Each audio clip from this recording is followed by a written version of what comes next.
Bonjour Malisa, comment allez-vous? Bonjour, ça va bien vous? Ça va très bien, merci. Merci d'être là. Malisa, est-ce que vous pourriez vous présenter ainsi que votre métier, s'il vous plaît? Moi, je m'appelle Manisa. J'ai travaillé pendant 4 ans en médecine nucléaire. En ce moment, je travaille dans des cliniques privées. Je suis coordonnatrice de projet dans le niveau médical, mais aussi je suis auditrice de bloc opératoire. Donc, j'ai comme un peu de tout là, dans le domaine de la santé. Qui montre que effectivement on peut toucher à tout hein, quand on commence dans le domaine et qu'il y a plusieurs rôles, plusieurs responsabilités. Exactement, c'est très polyvalent. Oui. Parlez-nous peut-être effectivement là, de tout ce que vous avez fait en oncologie, pardon, en médecine nucléaire. Est-ce que vous pourriez nous raconter là, ce 4 ans-là, à quoi il ressemblait? C'était quoi vos responsabilités? Alors, le 4 ans, il a été beaucoup forgé par, on sait déjà, la COVID. On est rentré dans le domaine de la santé bien avant qu'on finisse nos études. On a eu un permis temporaire, donc on était vraiment dans le vif du sujet, comme on dit. En médecine claire, ça consiste à vraiment faire des examens, des imageries médicales pour voir le fonctionnement des organes. Dans les autres métiers de la radiologie, on sait, on peut voir, faut faire des organes, c'est quand on a un os cassé, quand on fait des échos, etc. Mais en médecine nucléaire, on ne voit pas seulement les organes, on voit le fonctionnement de cet organe, comment est-ce qu'il fonctionne, qu'est-ce qui ne va pas dans cet organe. On le voit dans des images qu'on appelle dynamiques, donc qui bougent. Donc on peut voir par exemple la fréquence cardiaque, comment les reins se filtrent le sang, etc., etc. Et quel genre de machine on utilise? Qu'est-ce qui fait que la médecine nucléaire est la médecine nucléaire? La médecine nucléaire est la médecine nucléaire parce que c'est un métier très niche, je dirais, parce que en médecine nucléaire, on injecte des produits radioactifs. À chaque fois que que je dis je suis en médecine nucléaire, ils n'ont aucune idée c'est quoi. C'est très simple et très compliqué en même temps. On injecte des produits radioactifs qu'on reçoit chaque jour.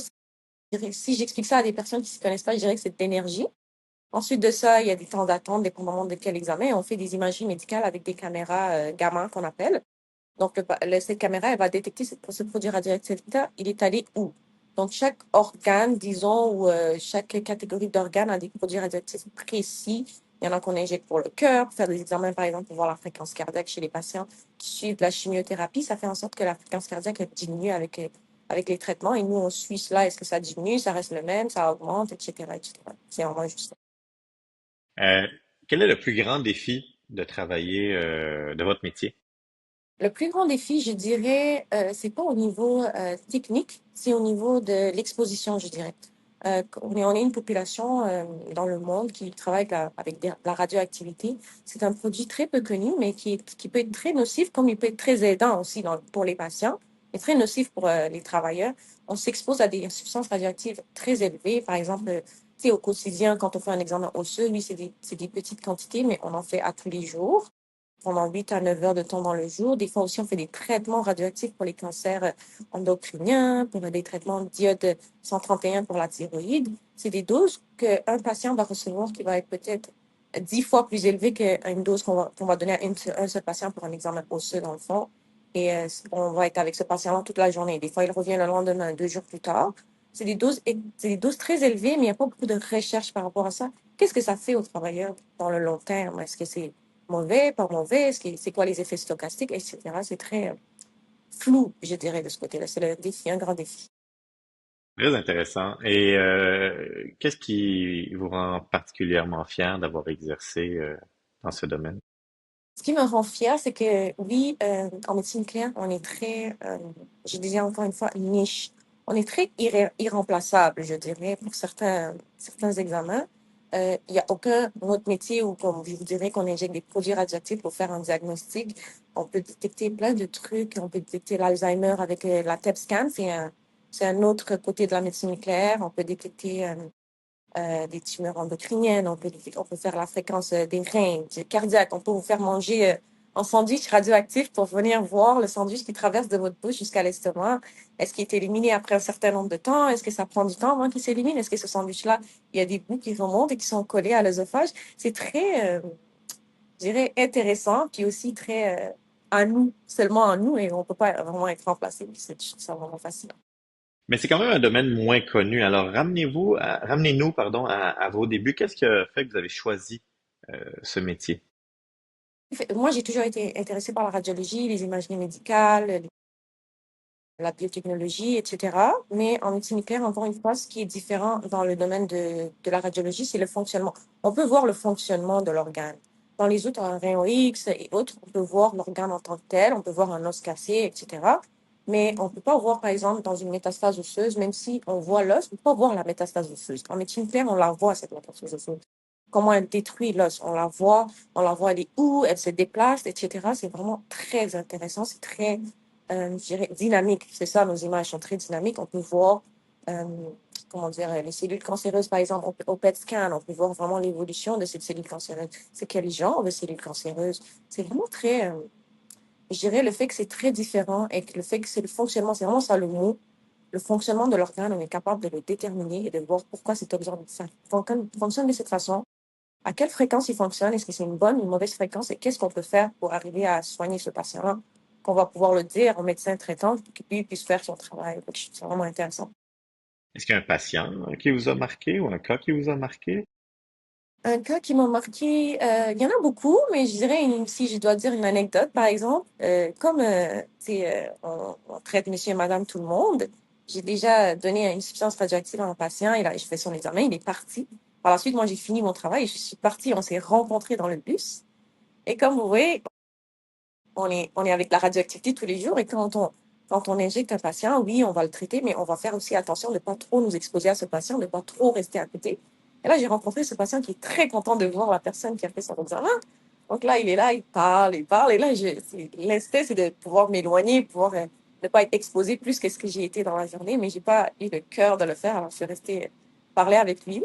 Et c'est sûr que j'ai eu une exposition plus élevée cette journée-là. C'est un peu drôle. En même temps, c'est des choses que monsieur et madame tout le monde n'y pense pas dans le bus, que à côté de toi, il y a peut-être un patient radioactif qui vient de recevoir une dose de radioactivité. C'est très drôle. Ben, en même temps, c'est sécuritaire, sinon on les laisserait pas prendre C'est l'autobus, très hein. sécurité parce que monsieur et madame tout le monde ne reçoit pas de dose de radioactivité à tous les jours. Nous, on travaille avec ça, on travaille avec les mains. Tu sais, à l'extérieur, c'est vraiment pas très grave. C'est nous, on nous apprend à faire attention, à ne pas nous exposer, à ne pas être trop à côté du patient parce qu'il émet des rayonnements. Mais c'était juste une anecdote, je dirais, très drôle. Parce qu'en radiologie, pour ceux qui ne le savent pas, ils ont un compteur de, Une dosimétrie. de dosimétrie exactement, autant pour les scans que les rayons X. Mais vous, donc, ce que je comprends, c'est qu'il n'y a pas d'instrument de mesure que vous Oui, pouvez ici, porter. Ah on a oui? une dosimétrie on a au poignet, on en a au poignet, on en a au niveau du corps. Et on en a, quand on est au PET scan, qu'on appelle, c'est les doses plus élevées, c'est vraiment juste de l'oncologie de l'autre côté. On a une bague parce qu'on prélève des doses radioactives et on injecte des doses radioactives dans des IV. Fait que c'est les doigts qui manipulent les doses radioactives. Donc, on a une bague en tout temps qui va mesurer cette dose qu'on reçoit au max. C'est sûr qu'on a ce qu'on appelle des gaines, c'est des gros plastiques autour des seringues qui vont vraiment, comment dire, bloquer une certaine quantité de rayonnement. Mais il y a des rayonnements qui vont sortir malheureusement de ce bloc, qui vont arriver à nous. Certaines fois aussi, on a souvent les personnes le voient chez le dentiste quand on fait une radiographie. On nous met comme une genre de jaquette de plomb. On utilise ça aussi quand on injecte des doses radioactives aux patients pour nous protéger dans le fond.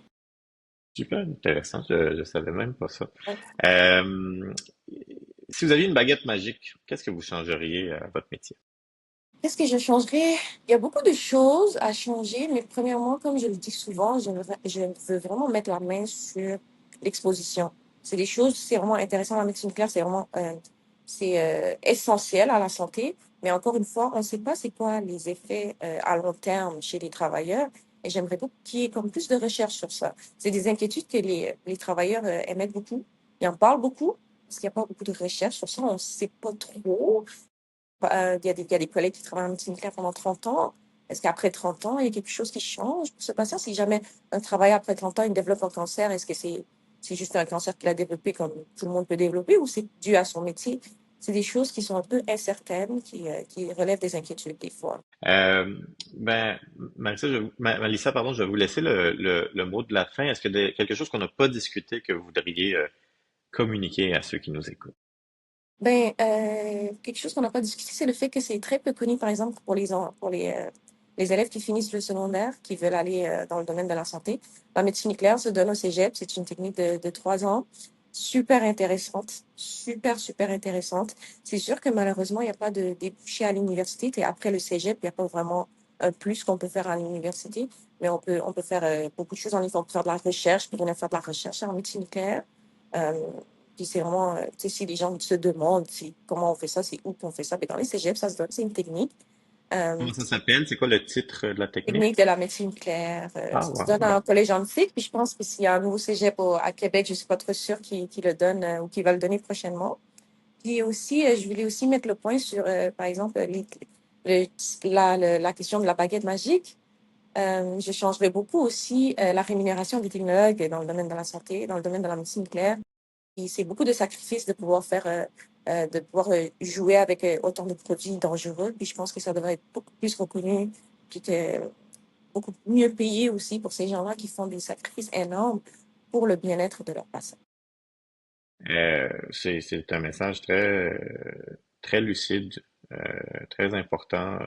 Et je pense que d'avoir eu cet échange avec vous, ça va permettre, je crois, de faire mieux connaître cet aspect-là, autant sur la sécurité de l'emploi que son importance, même si la plupart des gens n'auront pas besoin d'un examen en médecine nucléaire. Pour certains diagnostics, pour certains patients, c'est essentiel pour être capable de Exact. guérir en faisant le bon diagnostic. Donc, merci d'avoir partagé votre expérience. Merci de m'avoir reçu, c'est très gentil. Ça fait plaisir, Malissa. Bye bye.